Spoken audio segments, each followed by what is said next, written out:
provost and executive vice president at CMU for the last 14 years, and I'm just now enjoying the prospect of trying, instead of being part of the solution, to become part of the problem again as I rejoin the faculty. I think that it's going to be an interesting trek back. When I was provost, I think the things that I found particularly interesting and spent a lot of maybe additional time on were areas having to do with technology-enhanced learning, technology commercialization, and internationalization.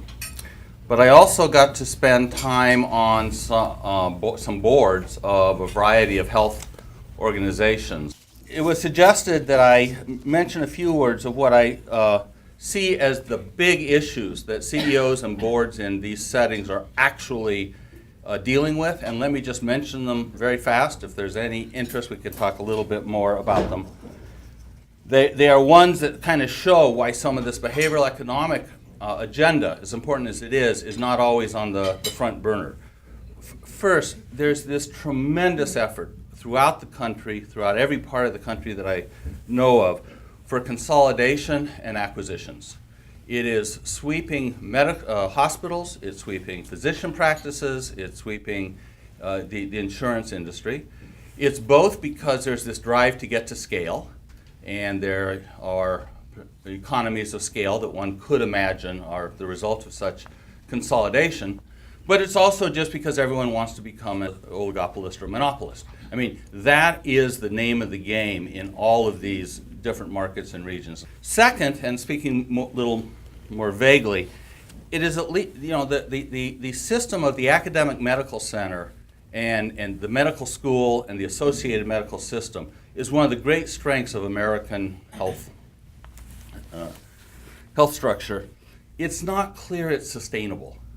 It's under tremendous pressures that it's not clear they're going to be the competitive, viable entities going forward.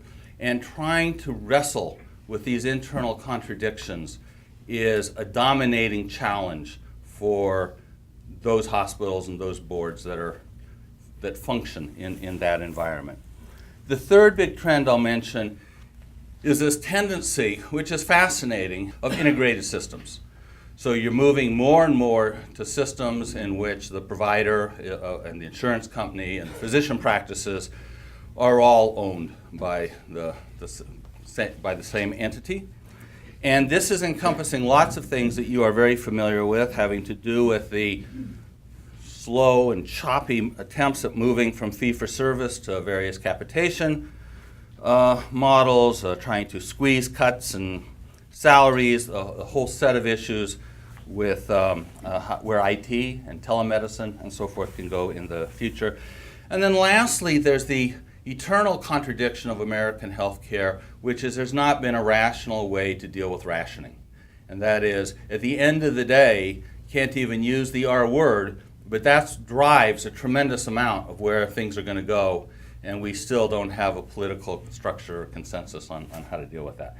A lot more to say, but I think I've taken up my time, so thank you very much.